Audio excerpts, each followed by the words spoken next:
E aí, pessoal, estamos aqui com o mestre feed Luciano Maia. Tudo bem, Luciano? Tudo bem, Felipe? Como é que tá? Tudo certinho. Agora, o Luciano, bom, para quem não conhece, além de mestre feed, tem duas normas de mestre internacional. Jogador fortíssimo daqui de São Paulo. Até onde eu saiba, morou praticamente a vida toda aqui na capital, em São Paulo. Talvez tenha um breve período pelo interior paulista, mas é basicamente um paulistano, correto? Isso aí. Eu morei 4 meses em Marília, ou seja, Não conta nada que tanto. destoe muito do que você contou, né? Uhum.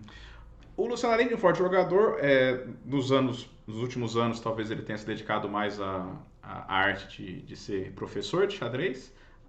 Mas também quem acompanha ele, por exemplo, nas redes sociais, ou já conversou com ele, sabe que além das paixões políticas e de discussões que ele tem no Facebook, que a gente vai evitar abordar aqui hoje, ele estuda bastante as partidas clássicas, partindo dos campeonatos mundiais. Ele teve o trabalho, a gente vai contar um pouco sobre isso, que eu acho que é interessante a gente entender quem que viu com calma as partidas e tem uma opinião mais bem formada com aquele aquelas fofoquinhas que a gente ouve entre torneios sobre um jogador e outro, que tem que ver se com verdade, que o pessoal repete tanto que todo mundo acha que é verdade, né? Mas talvez não seja bem isso. Mas vamos começar pelo começo. Quando é que você começou a jogar xadrez aqui em São Paulo?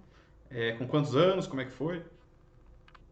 Olha, para eu começar a jogar xadrez, me interessar pelos torneios, eu tive algumas etapas, tá? Eu aprendi a jogar xadrez em 85, o ano que você nasceu, se não me engano, né? Uhum. Eu tenho um tio que a gente tinha bastante contato e ele tinha uma mesa de xadrez muito bonita, com um jogo de peças muito bonito, né? E eu sempre tive curiosidade de aprender, nossa, como que se joga isso, né? E em 85 meu pai me comprou um jogo e me ensinou o movimento das peças, né? Mas aí o que que acontece? Eu gostei muito do jogo desde o início, né?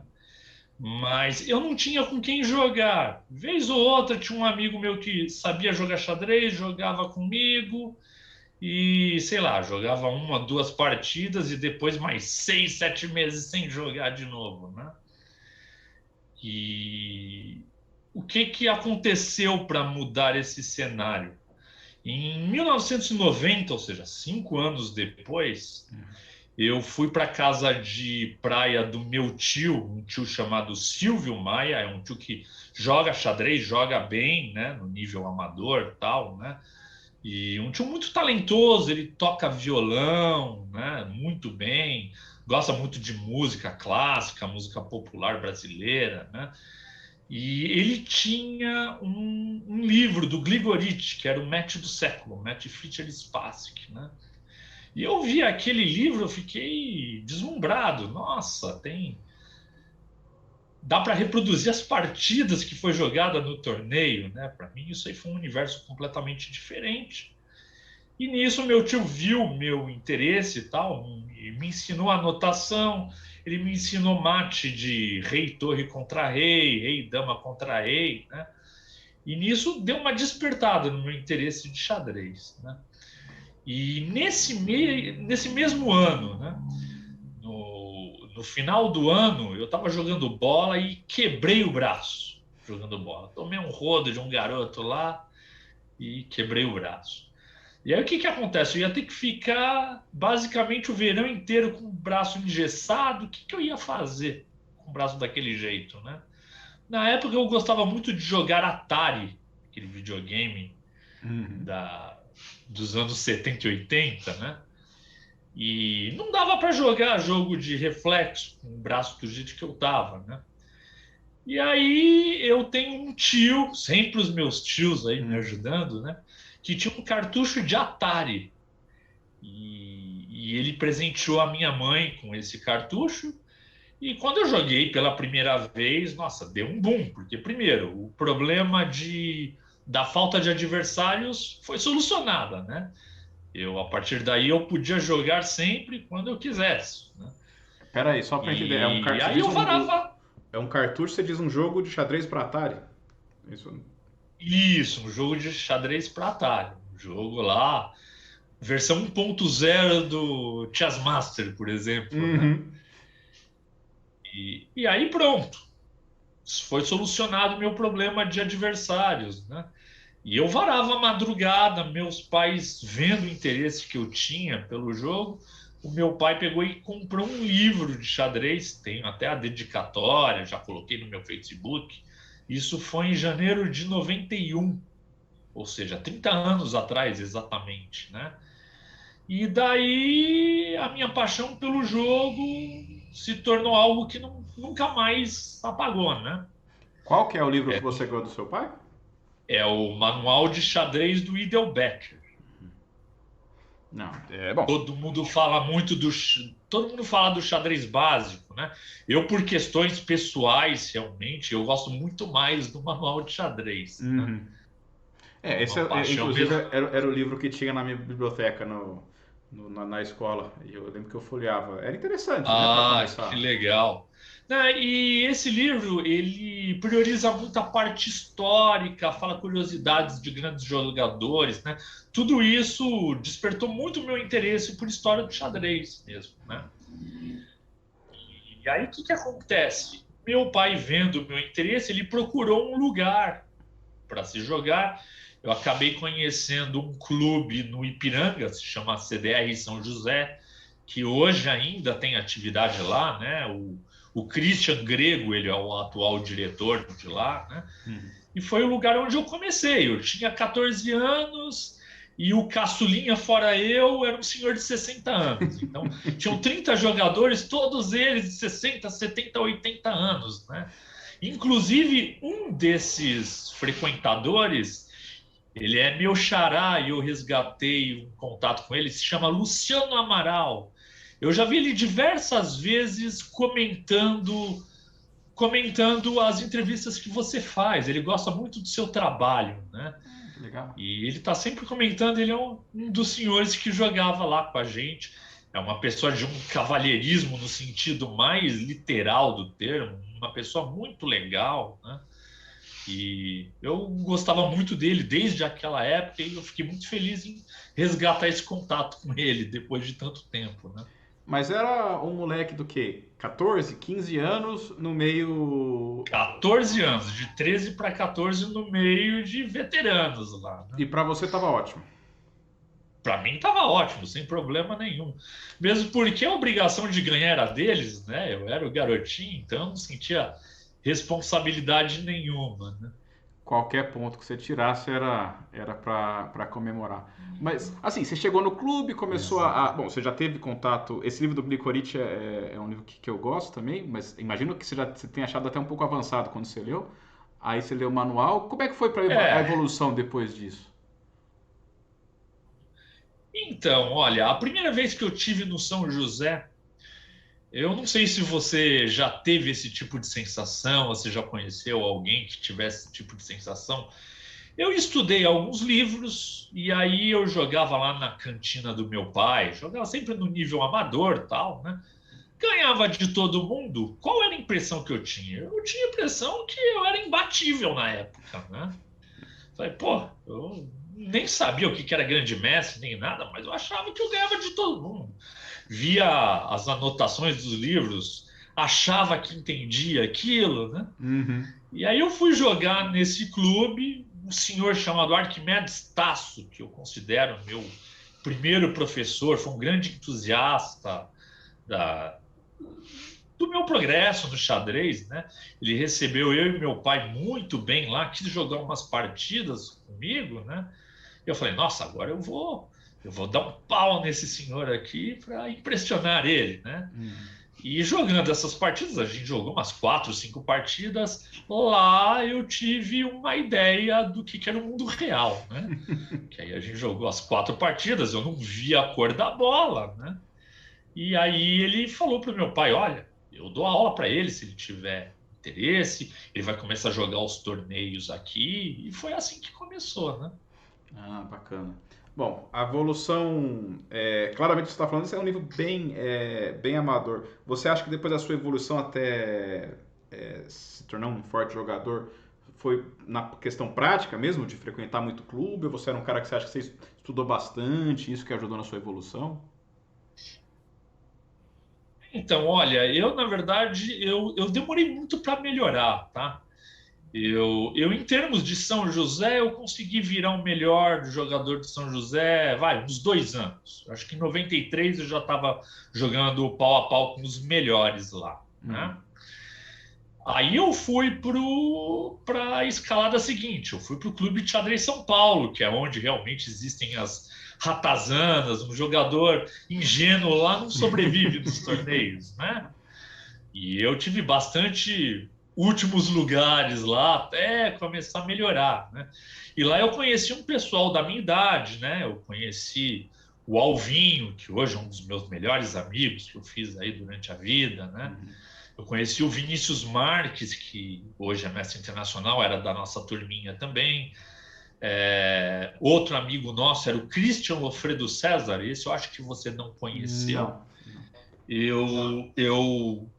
Eu tive notícias que ele faleceu recentemente, algo que me deixou bem sensibilizado, né? Porque todos nós quatro tínhamos uma aproximação muito forte lá no Clube de Xadrez de São Paulo, né? Porque éramos jogadores mais ou menos da mesma idade, não diferenciava nem 2 anos a idade do mais novo para o mais velho da gente, né? E a gente estava sempre jogando os torneios, sempre indo comer um McDonald's depois, né? Então foi uma fase muito gostosa que a gente fez um vínculo de amizade muito forte. E até hoje nós somos bem amigos, né? Bom, aí imagino que E jogando muito nesse meio tempo, realmente, isso. Lá eu dei uma melhorada, né? Comecei a ser um jogador mais prático, né? Mas mesmo assim eu demorei para melhorar, tá? Para você ter uma ideia, eu comecei a jogar no clube de xadrez o quê? Eu fui para o São José, eu tinha 14, comecei a jogar com 16 no clube de xadrez São Paulo. Com 18 anos saiu meu primeiro rating. Eu tinha nem 1.700 de rating, tinha 1.600 e alguma coisa, né? Eu acho que o ano que realmente eu comecei a melhorar, que eu comecei a estudar bastante, foi em 97. Ou seja, de 91 para 97 foram aí 6 anos, né?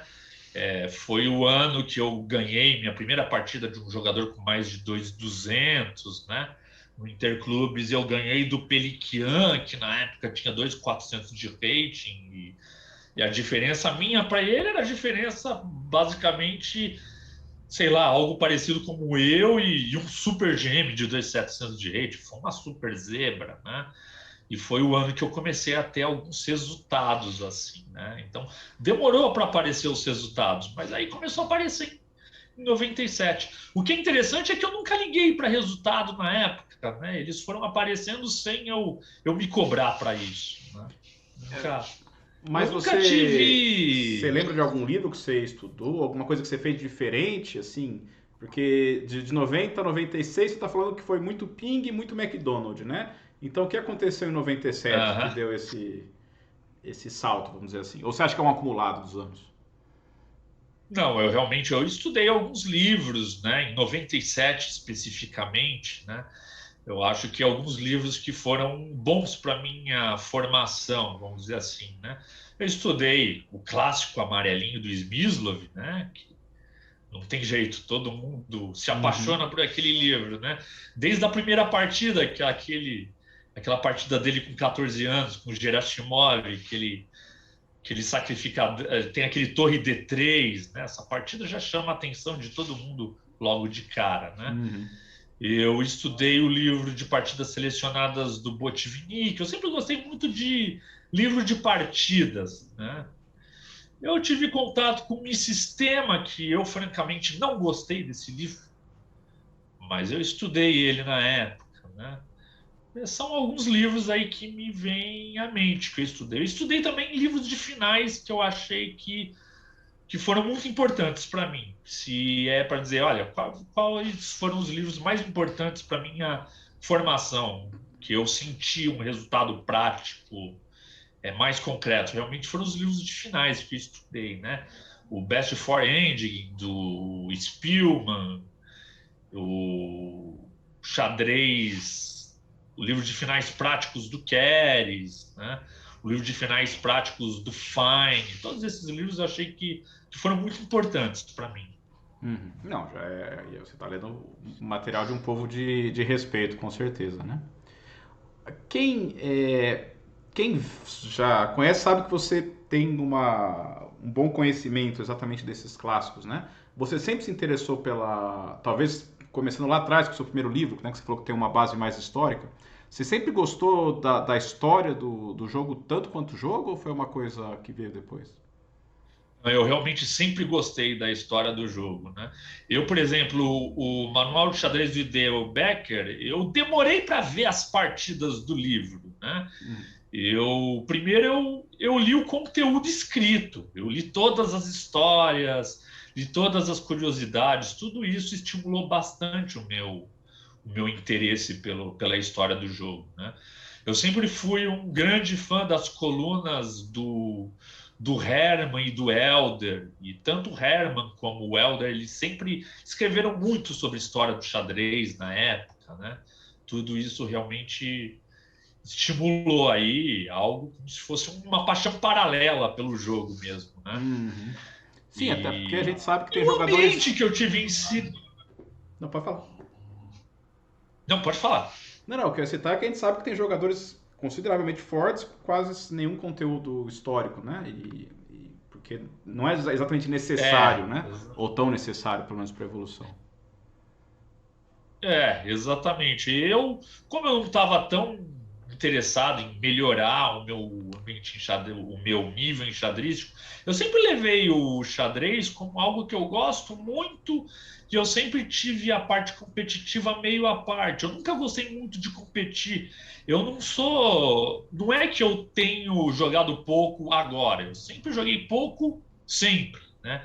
A competição em si sempre me passar um pouquinho mal, vamos dizer assim, dar uma dor de estômago um pouco desmedida, né? Curiosamente, eu melhorei um pouco essa parte de 10 anos para cá. Agora eu jogo um torneio e curto mais, né? Antes eu me cobrava muito, então eu sempre joguei pouco. Eu sempre tive o xadrez mais como um hobby mesmo, um passatempo, um jogo que eu visse problemas de xadrez e nossa, que coisa bonita, né? Xadrez sempre foi mais isso para mim, né? Bom, alguém com o seu perfil, eu imagino que a transição. Claro que assim, a gente ainda está cortando os anos que você teve mais algumas evoluções, enfim, até conseguir virar mestre feed, depois conseguir norma G1000, que não é nada fácil. Mas eu imagino que alguém com o seu perfil é uma transição até natural, né, de jogador para professor de xadrez, não? Exatamente. Eu realmente acho que eu sempre tive um perfil muito mais de professor, né? Mostrar algo que eu gosto para outras pessoas que também gostam, né? Do que sentar num tabuleiro e ter que ganhar a partida, por exemplo. Né?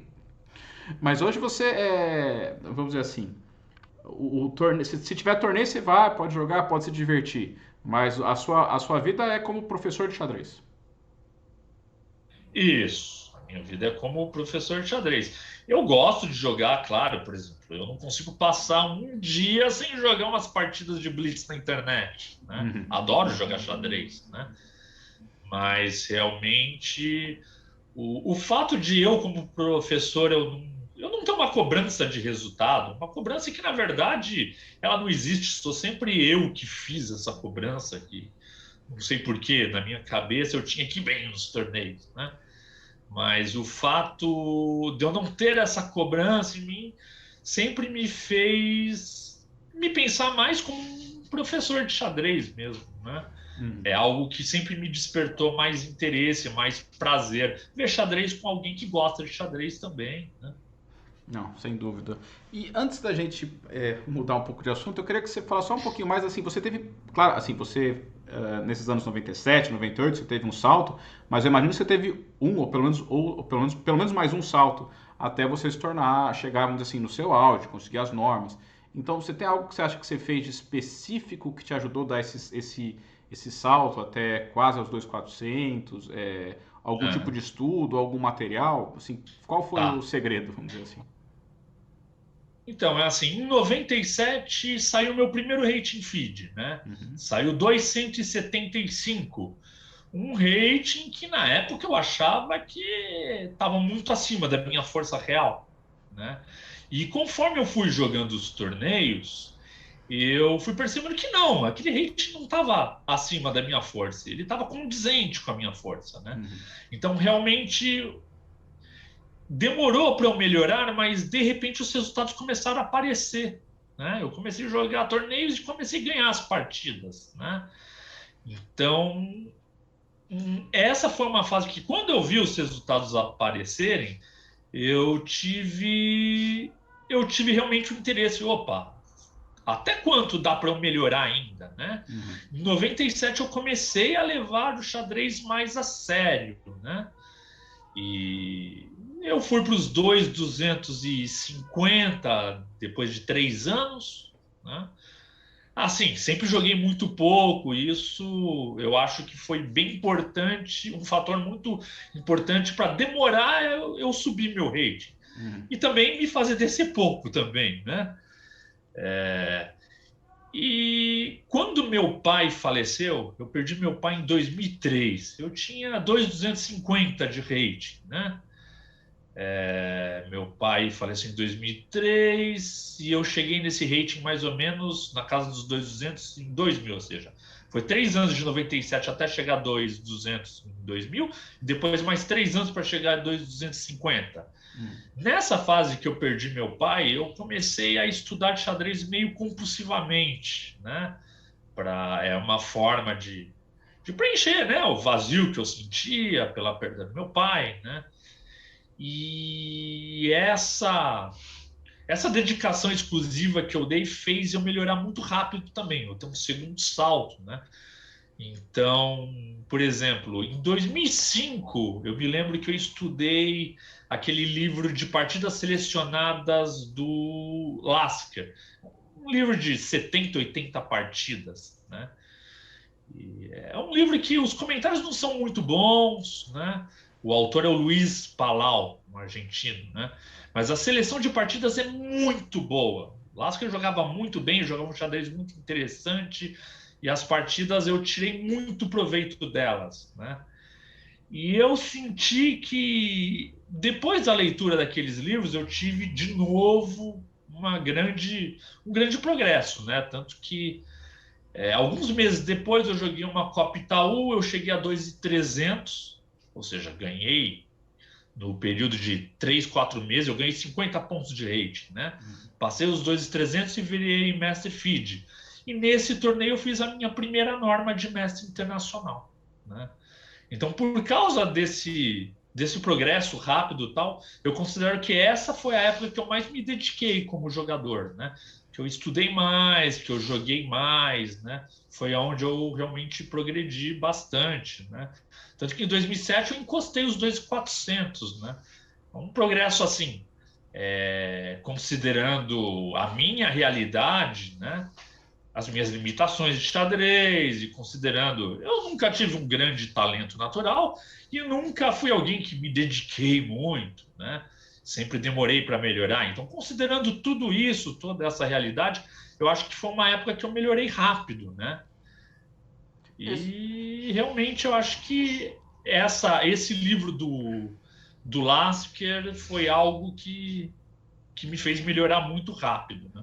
Aí é uma pergunta, por exemplo, esse livro, você falou que os comentários não eram brilhantes, as partidas eram muito interessantes, os comentários você acha que não eram nada de especial. Você acha que o mérito, porque às vezes a gente tenta citar os livros que a pessoa leu para evoluir, não sei o que lá, mas se você lesse um outro livro X de partidas de um jogador interessante, era assim, a sua motivação que você estava estudando pesado, ou seja, não, era aquele livro, o Lasker realmente que lhe Não, não. ajudou. Eu acho que realmente ter o contato com partidas boas foi importante. Ou seja, eu acho que não precisava ter sido aquele livro de fato. Se eu tivesse tido em mãos um livro do Alekhine, partidas selecionadas por ele, com certeza eu teria o mesmo progresso. Imagino eu, né? Uhum.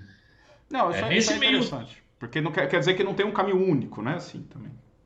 Exatamente. Eu acho que o que vai fazer uma pessoa melhorar é ter contato com boas partidas. Você analisar boas partidas tentar achar as jogadas, né? Porque eu acho que uma coisa é você simplesmente reproduzir a partida, outra coisa é você gastar 1 hora e meia, 2 horas em cada partida, que é o que eu fazia, né? E depois de fazer a partida a seco, eu procurava conhecer os comentários dos jogadores para comparar com as minhas análises. Eu acho que realmente isso é algo que me fez desenvolver bastante, E né? só para entender, você E não pegava, por só a exemplo, partida. você pegava o PGN, tipo, os lances sem nenhum comentário, olhava sozinho e depois olhava no livro, é isso? Na época eu não estudava por PGN. Na época eu simplesmente reproduzia os lances do livro sem ler os comentários. Ah, Eu tá. só fazia os lances, né? E depois de terminar a partida, gastava 1 hora e meia por partida. Aí sim eu ia ver os comentários para comparar com o que eu vi, né? Uhum. Geralmente eu anotava num papel o que eu via, né? Para não esquecer, né? É uma época que realmente já existia o Chess Base e tal, mas eu não trabalhava com Chess Base, né? Eu sou basicamente aquele tiozão que demorou para aderir à tecnologia em vários aspectos, né? Com o xadrez não foi diferente. E quando eu descobri o Chess Base, nossa, quanto tempo eu perdi aqui, né? O... Agora, antes de entrar nos campeões mundiais, eu tenho uma pergunta que, de novo, para quem tem contato, sabe que você lê bastante livros, muitos até de abertura, né? Então, você acha que... Porque você praticamente não citou livros de abertura até então.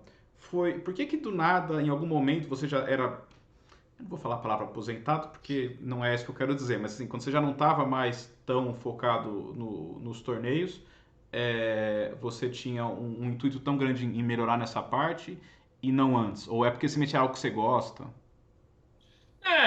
Eu sempre achei a abertura mais fácil de estudar, né?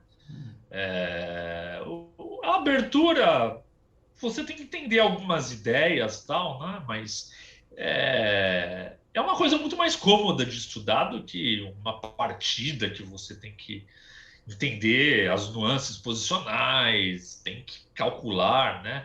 Eu sempre achei estudar a abertura mais fácil, né? Então, a abertura é algo que eu sempre estudei assim. Sempre olhei bastante, com bastante Ah, tá. frequência. Você não Não um citou livro em antes, específico, né? você só não citou antes porque era para você não era o mais importante, é isso. Mas você estudava também. Isso, exatamente. Eu realmente comecei a preparar melhor as aberturas quando eu fiz a minha primeira norma de mestre internacional. E eu falei, opa, eu acho que agora é um momento de eu ter um repertório consistente e tal, né? Fazer um trabalho, se eu quiser, as demais normas, se eu quiser chegar a 2.400, ter um resultado competitivo bom, né? Manter até o rate que eu estou mantendo aí e tal, eu não posso sair inferior nas partidas, né? Uhum. Não, sem dúvida. Agora, eu sei que a gente poderia conversar bastante ainda da sua carreira, mas eu acho que a parte que você se diverte mais é falando dando pitaco sobre os grandes jogadores do passado. Ah, Então, sem mas só para dúvida. fazer essa transição, eu queria que você falasse qual foi o lance da sua vida, ou porque você achou ele brilhante, ou porque você fica feliz quando você lembra dele, enfim, por qualquer razão. Tá. Se for para citar um lance da minha vida, realmente o lance que me vem à mente é o lance da minha partida contra o Rafael Leitão no ano de 2013, né? Primeiro que a partida para mim não tem como não ser uma partida inesquecível para mim, né? Uma partida que eu ganhei de um jogador com mais de 2.600 de rating, num momento muito importante. A gente estava jogando um match que você era meu companheiro de equipe, né? E você deve lembrar como aquele match era importante para a gente, né? A gente estava lutando pela medalha de bronze e a gente tinha que empatar com os caras, uma equipe muito forte, né? Então, realmente, aquela vitória me trouxe uma satisfação, vamos dizer, indescritível para mim, né? E eu gostei muito de um lance que eu fiz na partida, que em termos estéticos me lembra muito aqueles lances que o Hatch fazia, né?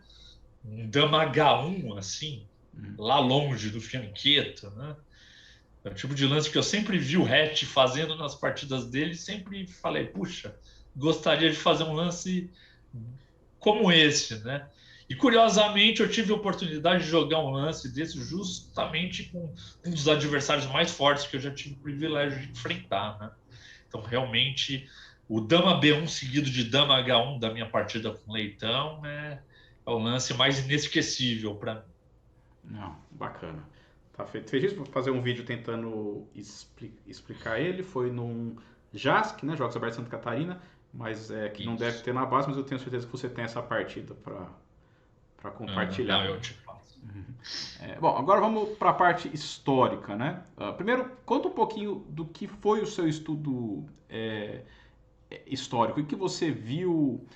Eu sei que você vai humildemente falar que você não é um especialista, mas eu posso falar, calma, assim, sem nenhuma sombra de dúvidas, que eu não sei o que define um especialista, mas se você viu algo muito mais do que os outros, ok, pode não ser um especialista, mas você conhece muito mais do que os outros. Então vamos fazer. Como alguém que conhece muito mais os campeões do passado, o que foi que você viu desse povo aí? Ah, olha, eu vou começar falando sobre o. Acho. Vai, eu vou especular o que aconteceu de eu ter interesse nessa parte, né? Naquele clube que eu comecei, tinham dois senhores, olha que curioso. Um era um fã incondicional do Ninzovic. E o outro, que é o Tasso, que foi aquele que me recebeu, né? E que me ganhou as partidas, ele era um fã incondicional do Tahat, né? E eram dois antagonismos de estilos, os dois eram muito fãs desses jogadores, inevitavelmente tinha uma rixa entre eles. Um era o Tarrachiano, o outro era o Ninzovitiano, e eles começavam a se atacar. Não, o Tarra jogava muito melhor, ele tinha ideias muito mais concretas. Não, porque o Ninzovic foi muito mais importante para a história do xadrez. Tudo isso me estimulou a procurar partidas desses caras, começar a estudar o que tem de tão característico nesses dois, para saber qual dos dois tinha razão, né? E isso realmente me fez ter um interesse muito grande por história do xadrez, né? E fora, como eu falei, aquele livro do Manual de Xadrez, ler aquelas histórias, né? Tudo isso me fez começar a procurar realmente livros de partidas deles, partidas do Capablanca, do Botvinnik, né? Depois veio a coleção do Kasparov, que realmente me deu outro boom com relação à paixão a essa parte, né? Tudo isso me colaborou demais, ter um interesse muito, muito grande por essa parte, né?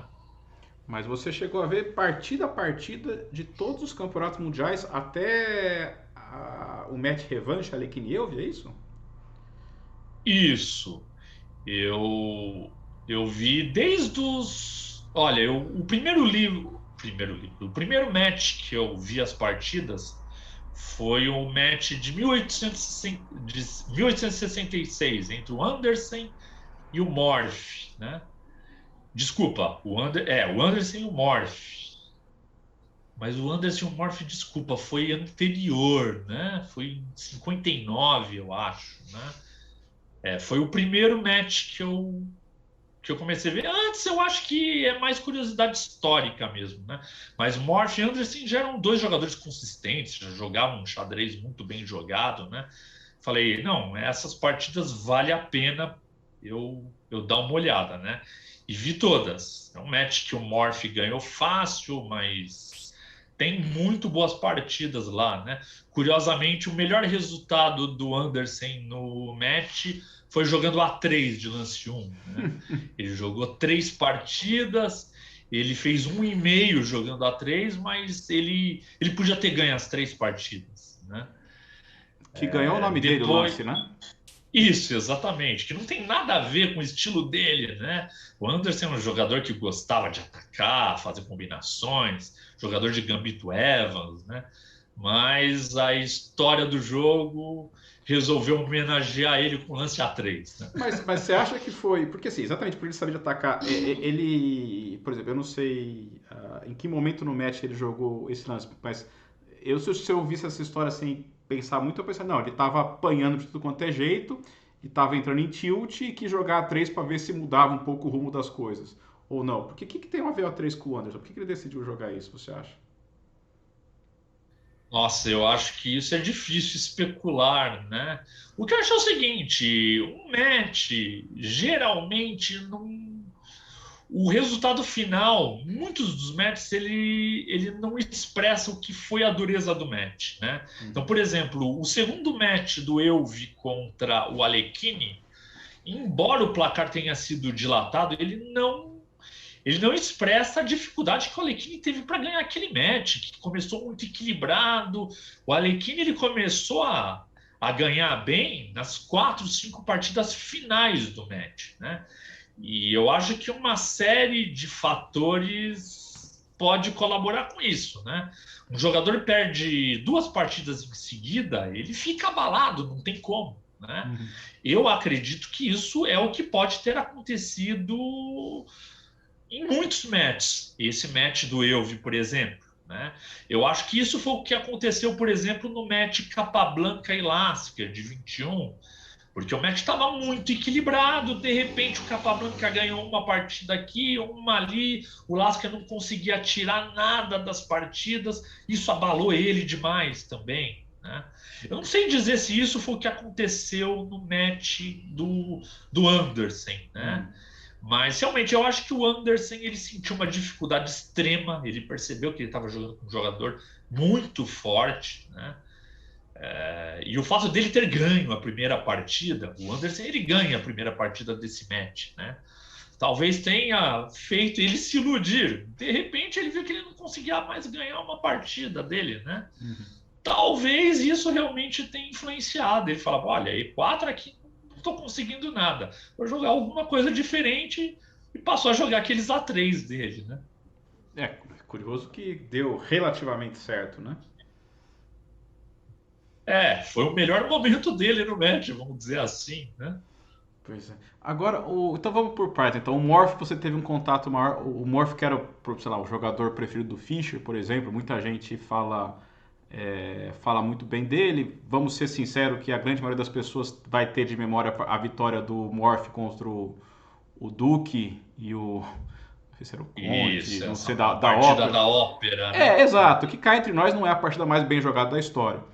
Então, o que você entende um pouco mais do Morph como jogador, tirando as lendas, vamos dizer assim? Olha, eu acho que, primeiramente, o Morph foi o primeiro jogador de xadrez a jogar um xadrez realmente parecido com o que se joga hoje, né? Eu acho que nem o Steinitz jogava um xadrez parecido. Steinitz tem muita partida de cavalinho para trás, um xadrez não muito objetivo, né? O Steinitz, eu sou fã dele e tal, mas ele tem muita partida muito feia, né? O Morph não, o Morph jogava na compensação, jogava um xadrez sempre para frente, sempre visando iniciativa. Quando tinha que manobrar peças, ele manobrava. É um xadrez que eu consigo ver paralelo com o xadrez que os grandes mestres jogam hoje, né? Eu acho que esse é o primeiro grande diferencial do Morph, né? O segundo diferencial, eu acho que o Morph calculando era algo assombroso, né? Eu não sei se você se lembra de uma partida que ele ganha do Bird, que é muito bonita, que ele sacrifica uma torre em F2 para passar uma dama lá para 3, sacrificando a dama que não pode ser tomada e que leva mate. Né? Você desvia num bispo G3, né? Toda parte. Isso. Toda partida tem ideias muito profundas. E assim, ele sacrifica a torre, passa a dama para 3 e não tem nada claro ainda. Ele está com uma torre a menos jogando pela compensação. E é um ataque muito forte, né? E ele teve que calcular muita coisa naquela partida e ele teve que intuir muita coisa naquela partida, né? É algo que um grande mestre muito forte nos dias de hoje ele tem que fazer para ganhar as partidas dele, né? Isso eu acho que é um ponto interessante e de muito eu tenho muita dificuldade ao ver parte desse pessoal para ter exatamente essa noção. Tá claro que em termos de abertura eles estavam anos, a gente está anos luz na frente deles, acho que é natural isso, né? Agora, a questão do cálculo é que teoricamente não é algo que você precisa tanto do conhecimento para evoluir. Será algo bom? Se os caras muito bons daquela época podem ser tão bons quanto os dessa época, não tem nada específico para diferenciar. Você acha que um Morph calculava tanto quanto um. Conta quem? Se você tivesse que escolher um jogador assim, de hoje em dia. Olha, eu acho que é o seguinte: o que diferenciaria o Morph dos Super Gêmeos de hoje é o entendimento de xadrez, né? A impressão que eu tenho, é claro, vou deixar bem claro que isso aqui é mera especulação, né? A impressão que eu tenho é que o Morph calculava tão bem quanto qualquer jogador moderno aí. Sei lá, Mikhail Tal, Smyslov, todos esses grandes jogadores que calculavam muito. Eu acho que o Morph calculava tão bem quanto eles. E nesse ponto do cálculo, a gente vai fazer esse caminho dos campeões mundiais. Você acha que era um diferencial dele, comparado, sei lá, com Steins, Lasker e esse povo? Com os jogadores da época deles, eu realmente acho que, em termos de cálculo, não tinha nenhum jogador que se aproximasse a ele, né? É a impressão que eu tenho. Fora isso, o entendimento do jogo, eu acho que só o Steinitz, na fase mais adiantada da carreira dele, que tinha algo que se comparasse também ao entendimento do Morph, né? Eu acho que o Morph entendia muito mais do jogo do que os contemporâneos, né? Mas aí vem aquela pergunta: você acha que ele era algo claro, assim, ele conseguia de alguma maneira verbalizar tudo isso? Ou era algo intuitivo, assim, a mão, é aquele negócio, a mão fazia o lance, seja lá por quê? Como eu nunca vi uma análise do Morph, né? Eu realmente acho que é muito difícil para mim responder essa questão, né? Mas a impressão que eu tenho é que era algo mais empírico mesmo, né? Eu acho que as teorias que se formaram depois, né, que permitiram verbalizar mesmo esse tipo de conceito, apareceram depois, né? Mas, por exemplo, tem uma história que aparece no livro do Kasparov que mostra que o Morph realmente ele tinha um entendimento diferente dos contemporâneos, né? Tem uma abertura que tanto o Steinitz como o Chigorin, que foi o grande adversário do Steinitz, o grande campeão sem coroa da época do Steinitz, né? Eles jogavam, que é o Gambito Steinitz na Vienense. Você sabe qual é a sequência De dessa cabeça eu linha? não sei não, qual que é. E4, E5, cavalo C3, cavalo C6, F4, E por F4, D4, dama H4 cheque e rei E2. E 2 é feio, mas tudo bem. Né? Qual é a ideia? Ganho o centro, sacrifico o peão, mas vou ganhar uns tempos em cima da dama de H4, cavalo F3, Uhum. né? E tanto o Steinitz como o Chigorin não só jogavam essa abertura, como jogaram em matches importantes, né? O primeiro match oficial pelo Campeonato do Mundo foi o match que o Steinitz jogou com o Zukertort em 1886. Mas em 72 eles jogaram um match também, né? E o Steinitz ele joga essa abertura com ele, né? Num dos matches do Chigorin contra o Steinitz pelo Campeonato do Mundo, eu não me lembro se foi o de 89 ou se foi o de 1892. O Chigorin também joga esse gambito, né? E no livro do Kasparov, que aborda esses primeiros campeões do mundo, tem uma passagem que o Morph ele já não jogava xadrez há muitos anos, e o Steinitz ele teve lá em Nova York, né? E algum conhecido do Morph, ele comenta com o Morph, o campeão do mundo, o Steinitz, ele tá aqui, né? Não sei se você tá sabendo. E aí o comentário do Morph é que, não, Eu sei, e aquele gambito dele não é bom. Essa é a consideração dele, né? Levou muitos anos para se descobrir que o Morphy estava certo e o Steins estava errado, né? Apesar de o Steins ter toda uma preparação científica, que ele preparava a exaustão, aquelas aberturas, algo que eu não imagino o Morphy fazendo. O Morphy parou de jogar xadrez com 20 anos, né?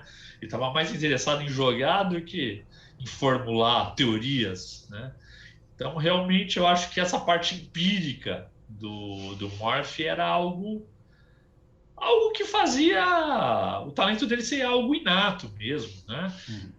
Eu acho que ele não sabia nem verbalizar realmente tudo que ele conhecia de xadrez, né? Interessante. E desses matches mais antigos, né, vamos considerar a partir do Steins, né, que seria o primeiro campeão mundial, quem que você acha que tranquilamente poderia ter sido campeão mundial vendo os matches e não foi por detalhes? Eu acho que na época do Steins, certamente o Chigorin é um deles, né? O Chigorin, ele no segundo match contra o Steinitz, o match ele estava 9-8 para o Steinitz, e na última partida o Chigorin tinha uma peça de vantagem, estava completamente ganho na posição. O Stein tinha duas torres na sétima, mas o Chigorin tinha um bispo que defendia a casa H2, né?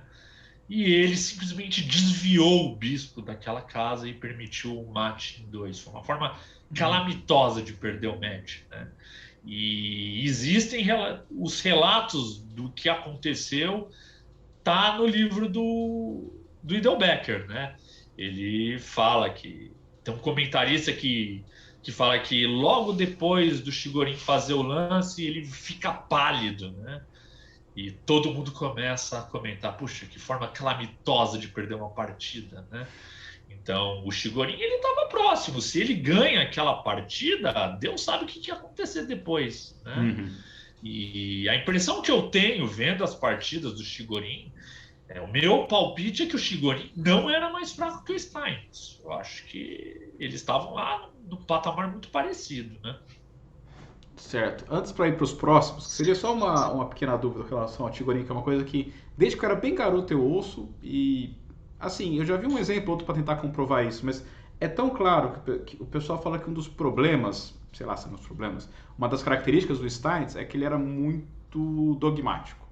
Se ele acreditasse em algo, ele ia seguir naquilo lá, independente do absurdo que era. Tá, e eu concordo absolutamente com essa afirmação, né? E o primeiro match que ele joga contra o Chigorin é um indício claro disso, né? Ele jogava uma linha contra o Gambito Evans que era simplesmente pavorosa. Ele jogava uma dama em F6 e dava todo o centro para o adversário. Quando via, o rei dele estava em D8, as peças não jogavam e ele insistia naquilo. Eu não sei como é que ele não foi dizimado naquele match, porque as posições que ele conseguia nas partidas de pretas era assim, eram partidas, eram posições abandonáveis, vamos dizer assim, né? E curiosamente, depois ele joga um match contra um grande jogador inglês chamado Isidor Gunsberg. Esse Gunsberg ele chega a jogar o icônico torneio de São Petersburgo 1914, né? Ficou em último lugar, já tinha mais de 60 anos, né? Mas ele joga esse torneio, né? E no match contra o Gunsberg, o Steins ele segue jogando a mesma linha contra o Gambito Evans que ele estava jogando contra o Chigorin.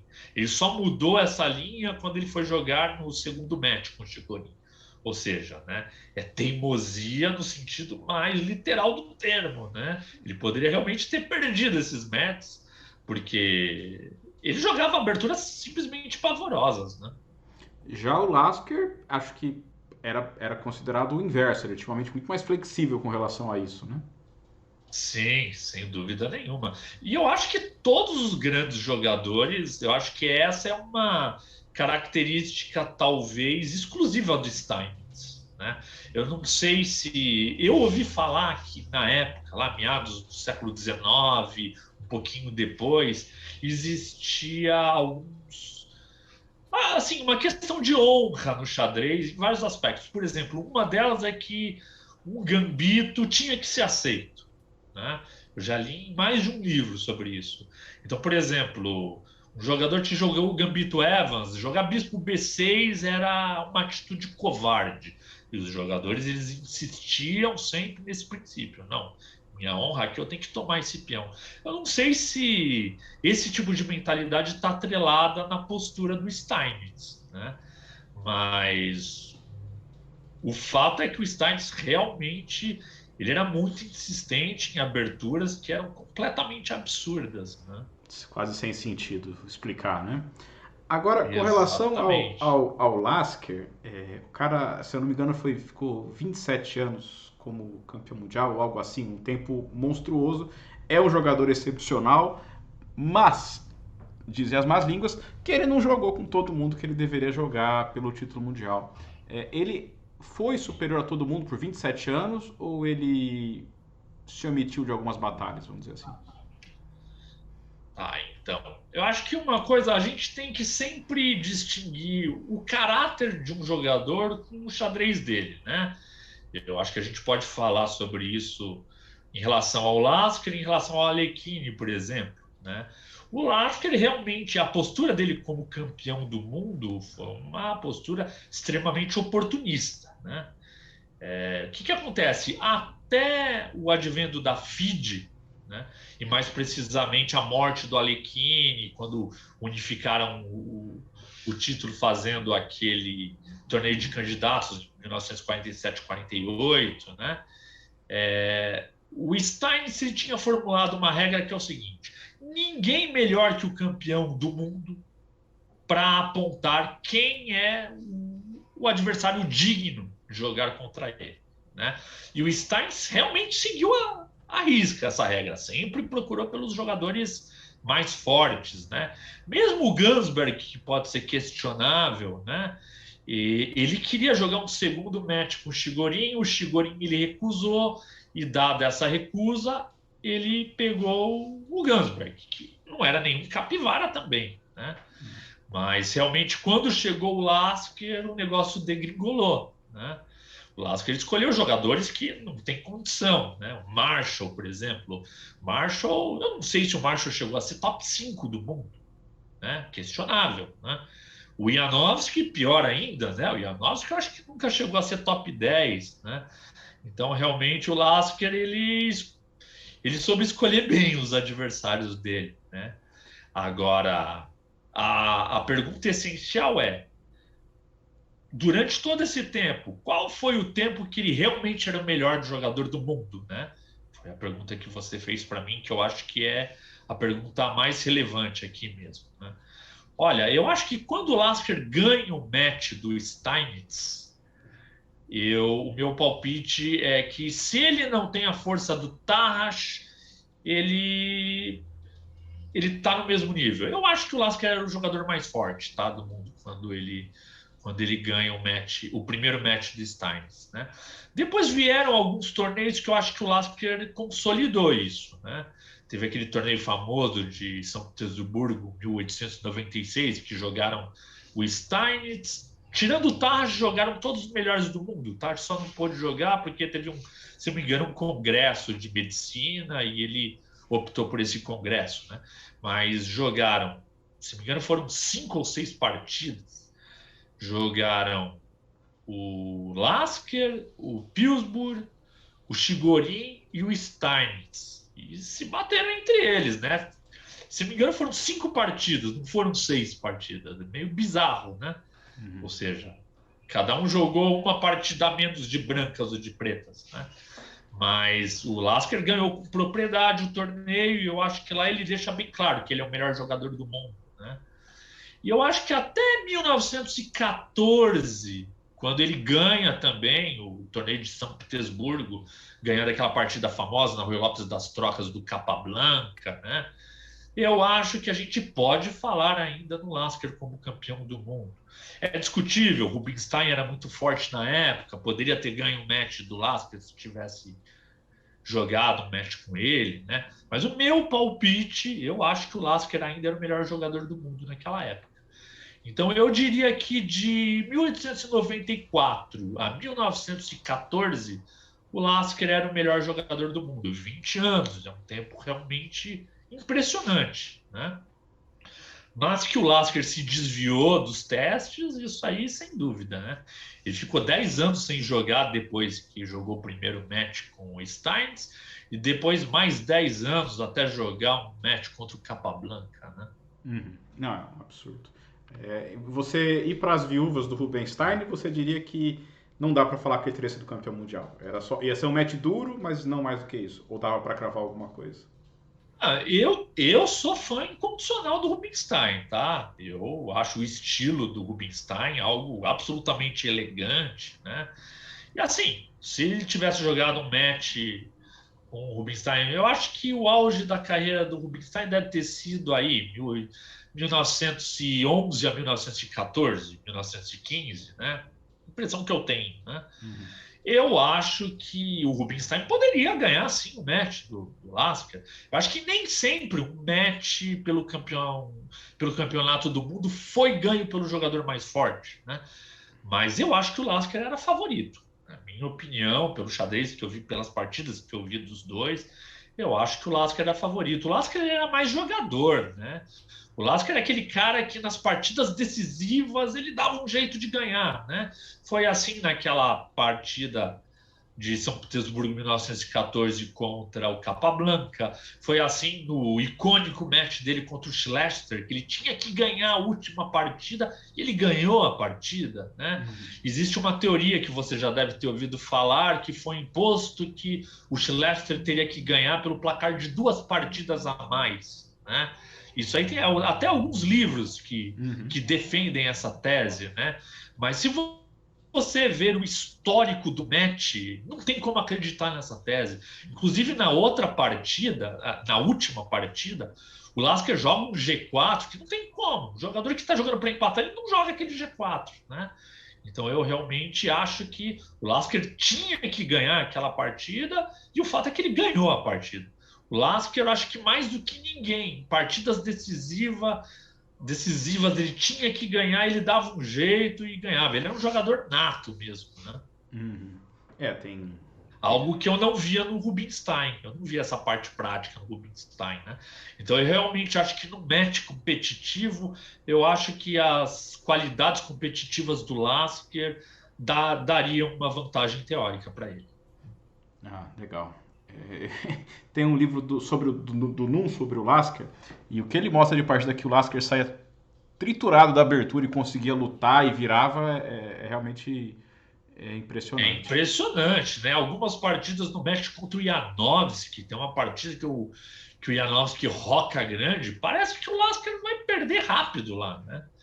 E é impressionante, o Lasker sobrevive e vira e ganha a partida, né? Eu acho que, em termos de recursos, jogar numa posição perdida e começar a arrumar recursos para vender caro o ponto, eu não consigo ver paralelo em outro jogador, né? Entre os campeões do mundo. Talvez também pelo fato de, na época do Lasker, dar para fazer isso, né? Sei lá, no match Petrosian Espaço, que seria muito mais difícil fazer o que o Lasker fazia, né? Porque o nível do xadrez tinha aumentado, né? Mas o fato é que, nossa, como tem partida que o Lasker está perdido e ele acha recurso e ele consegue virar, né? Eu realmente não vejo paralelo em outro jogador. Sem dúvida. Agora para uma das rivalidades mais discutidas no xadrez. Quem realmente foi melhor? Como é que você vê o embate entre o Capablanca e o Alekhine? Porque esse realmente é um que você vê o pessoal discutindo com gosto, né? Isso aí desperta todas as paixões possíveis, né? Mais ou menos está no mesmo patamar, ou até maior, né? Na verdade, né? Do que o suposto match que poderia ter entre Karpov e Fischer, né? Então, eu acho que é o seguinte: qual seria um critério que a gente poderia tentar adotar sobre qual era o favorito? Seria o resultado dos dois nos torneios após o match, né? E fica muito difícil tirar uma conclusão após isso também, porque os dois estavam ganhando tudo que era torneio que eles jogavam, né? Então, realmente, é muito difícil tirar qualquer conclusão, dar um palpite aí que pudesse se assemelhar a algum tipo de realidade nesse embate, né? Eu, pessoalmente, se fosse para apostar num favorito, pelo que eu vi das partidas, baseado no meu total achismo, né? Eu colocaria de favorito o Alekhine. Eu acho que o Alekhine era mais jogador que o Capablanca, né? Mas é algo bem temerário para se dizer no mínimo, né? Eu acho que a força dos dois na prática, vamos dizer, 1928, depois do match, eu acho que eles tinham uma força muito parecida, né? Acho que podia dar qualquer coisa lá. Apesar de jogarem xadrez totalmente diferentes, né? Exatamente. Eles tinham estilos totalmente diferentes, o que tornava os embates deles ainda mais interessantes, né? Agora, eu não quero que você me deixe para fogueira sozinho. Eu quero saber seu palpite também. O que você acha? Quem que daria um match entre... Ok, eu poderia sair pela tangente e falar que o entrevistado é você, mas eu vou... assim, eu não acho que eu sou capaz... Eu não vi suficiente para saber quem que era mais forte. O que eu posso falar é que quando eu era mais novo, eu era apaixonado pelo estilo do Capablanca. E conforme os anos foram passando, eu sou cada vez mais fã do Alekhine. Agora, se isso quer dizer ser mais fã, não é porque o cara joga bonito, joga do seu gosto, que ele é mais forte, né? Claro, então, claro. Vai saber. Mas é aquele match que não vai ter mais, viu? Não dá pra saber. Eu quero deixar bem claro também que eu acho que eu não tenho qualquer condição técnica de dar um palpite aqui, tá? Como eu falei, é mero achismo meu. Baseado no que eu vi nas partidas, se é para dar um palpite, eu dou esse, né? Mas eu acho que eu deixo bem claro, é achismo puro. Não, né? Mas assim... Dito isso, qual é o seu palpite? Exato. Não, o Alekhine ia ganhar o match, mas é um chute completo, com certeza. Mas assim, você viu as partidas com muito mais profundidade do que eu. E aí, só para acabar um ponto, só para fazer um gancho com o Elvio, né? O pessoal sempre adora falar que do campeão, tipo, o Capablanca perdeu porque ele menosprezou o Alekhine. O Alekhine perdeu porque ele menosprezou o Elvio. Até que ponto você acha que isso ou o Spassky, lá na frente, ele não entendeu o Fischer como o tamanho da ameaça que ele era e por isso que ele só a segunda parte do match realmente que é equilibrada. Até que ponto isso é verdade, você acha? Então, imagina, Felipe, você está jogando um match contra um jogador que é teoricamente mais fraco que você, certo? Você perdeu a primeira partida, depois do susto, você recuperou e depois de 10 partidas o match está duro. Você vai seguir subestimando esse adversário? Não tem como, né? Não devia. Eu acho que realmente falar em que o Capablanca subestimou o Alekhine é algo que está completamente fora da realidade. Eu não acredito nisso. E que o Alekhine subestimou. Ele pode ter subestimado na primeira partida, né? Pode ter subestimado na primeira partida, mas o match durou quanto? 34 partidas. Não tem como falar que ele subestimou o Alekhine, mesmo porque ele começou a encontrar extrema dificuldade para ganhar do Alekhine nas partidas, né? O Alekhine sempre dava um jeito de passar um embromo no Capablanca, né? Realmente, eu acho que o que pode falar é que o Capablanca pode se alegar, né? Que o Capablanca não se preparou para o match como ele poderia ter se preparado caso ele respeitasse o Alekhine da forma como deveria respeitar, né? Mas eu acho que realmente tudo isso é relativo. Eu acho que o Alekhine ganhou o match porque jogou melhor no match, ponto final. Né? E o Alekhine subestimou o Elvio? Então, no caso do primeiro match do Alekhine com o Elvio, eu acho que tem um aspecto diferente aí, que é a saúde do Alekhine, né? O Alekhine estava com terríveis problemas com álcool, né? Então, aí eu acho que não é a questão de subestimar o Elvio, né? Mas entra aí até uma questão de saúde, né? Eu acho que faz mais sentido a gente dar uma desculpa extra tabuleiro aí para a derrota do Alekhine com o Elvio do que na derrota do Capablanca com o Alekhine. Eu não sei dizer até que ponto a saúde do Alekhine pode ter influenciado, né? Mas que influencia, né? Eu acho que se um jogador de xadrez ele não está 100% bem de saúde, isso inevitavelmente influencia o xadrez dele. Não, com certeza. E, bom, primeiro agradecer de novo a sua presença. Eu espero que você siga nesse seu processo e quem sabe você volte aqui um dia para a gente conversar o Botvinnik e em diante, que também tem muita coisa interessante para discutir. Mas, de qualquer forma, eu queria deixar aqui, ao final, um espaço aberto para você falar, dar algum recado, falar o que você quiser. Ah, legal, Felipe. Eu agradeço demais aí a oportunidade, adorei o papo, né? E o que eu tenho para falar, eu queria parabenizar aí esse seu trabalho. É muito legal ver entrevistas com jogadores aí, especialmente para mim, ver jogadores que pararam há tanto tempo aí, ter oportunidade de ter notícias deles, né? Eu gostei muito da entrevista com a Tanabe, com o Aron, né? Ter notícia desses jogadores que fizeram aí, tiveram tantos grandes resultados e que todo mundo quer saber por onde eles estavam, né?